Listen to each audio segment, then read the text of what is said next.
Hi, my name is Kelsey and I'm a speech language pathologist. Today we're going to be talking about tips or ideas on how to raise your child to speak two languages. Before we get into the tips, I just want to clarify that raising a child with two languages will not cause a speech and language delay or speech and language difficulties. Additionally, research shows that teaching a child a second language will not worsen any speech or language difficulties that the child may already have.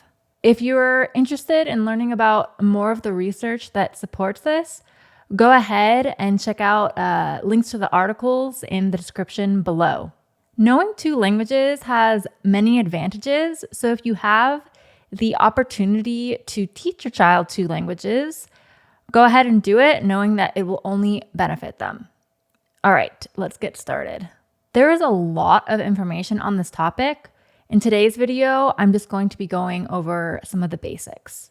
When it comes to raising a child bilingually, there are many ways to go about it. For example, you might teach the child both languages from the time they're born, or you may just speak one language in the house and they may learn the other language when they go to school. Parents or caregivers typically choose one of two ways to raise their child bilingually.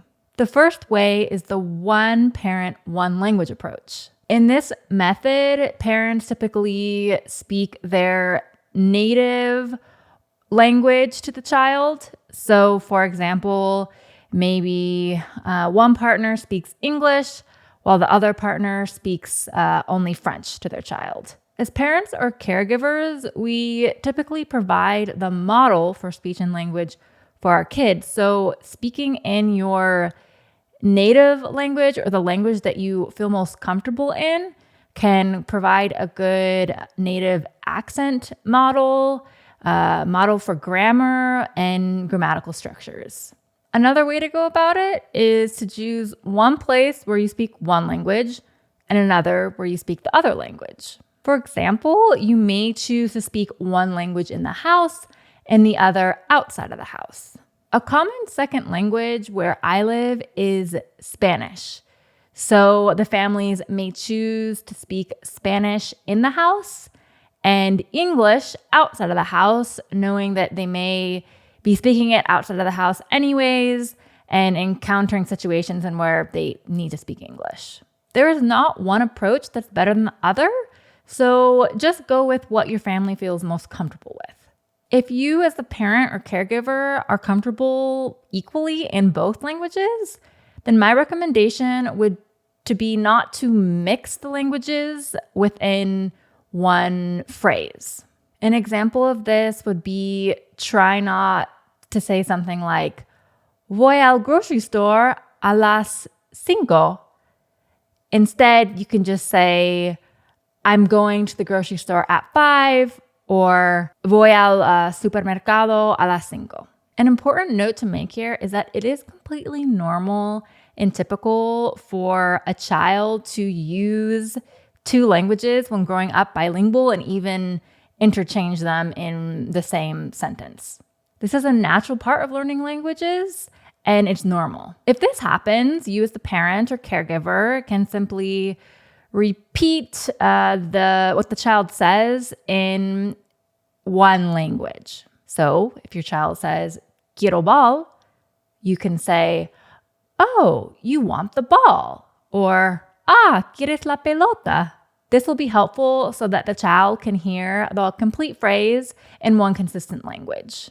It's important here to not correct or interrupt the child when they're speaking if they're mixing two languages, but instead just provide a correct model. For example, if the child says, I don't want comida, don't say, no, that's not how you say it. You say, I don't want food.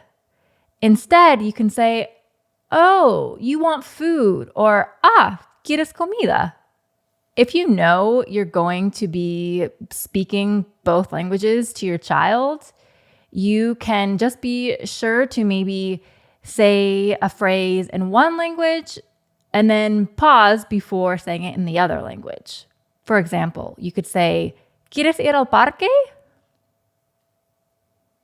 Do you want to go to the park? So you see here, I paused between languages for about 3 seconds. You don't necessarily need to do it for that long, but just a big enough pause where they can see that 2 separate languages are being spoken here. Another important thing to remember is to be consistent. Children are going to pick up on languages at different paces depending on when you expose them or different individual factors. But it is always important to be consistent and persistent. Even if your child seems to be speaking in one language more than the other, or that they have a preference for one language over the other, don't give up and keep speaking to them in both languages. This preference for one language over the other is common with some of the kids I work with, as some of them speak Spanish at home before and after school, over the weekends, and then when they're in school, they're speaking English the whole time. So in this case, they may understand Spanish, but only really respond in English. If this happens, just be sure to continue to create as many opportunities for them as possible to be exposed to maybe the less dominant language, in this case, Spanish, or to speak it. Another tip is to repeat or recast what the child says in the other language. So if they're learning Spanish and English and they say, I want to go outside, you could maybe repeat this phrase in Spanish. ¿Quieres ir afuera? And so all of the examples that I've been giving in this video are with Spanish and English, but just keep in mind that these tips apply to any 2 languages you may be teaching your child. As I mentioned before, it's important to give your child as many opportunities to use both languages that they're learning. You can do this through reading books, listening to songs, watching movies in one or both of the languages.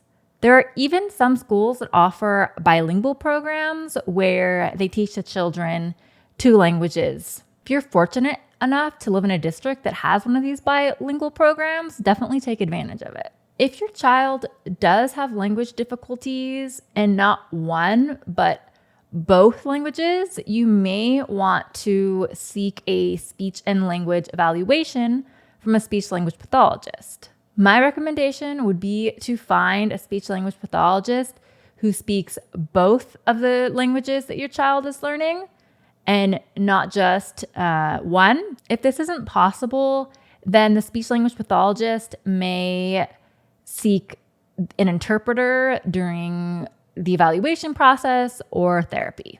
All right, well, that's it I have for today, but be sure to leave any questions you have about this topic in the comments below. Thanks.